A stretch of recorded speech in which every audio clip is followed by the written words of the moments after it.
συνταγές και άμεσα στη δουλειά σου. Μα τη δική μου πάθηση δεν γράφουνε τα χαρτιά σου. Και τότε πήγε ο γιατρός. Και τότε πήγε ο γιατρός Ρούσο και κάλεσε ένα ξένο. Ένα ξένο γιατρέ.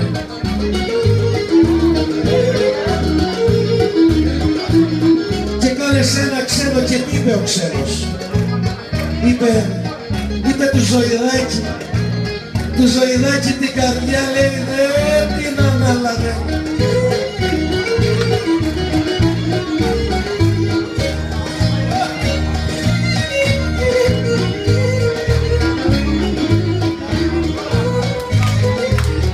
Έγινα οργανοδωρητής, μα έδωκα μόνο μάτια. Έδωσα μόνο μάτια, ξέρεις γιατί? Ξέρεις? Δεν ξέρεις. Για δεν μεταμοσκεύονται λέει καρδιές που είναι κομμάτια.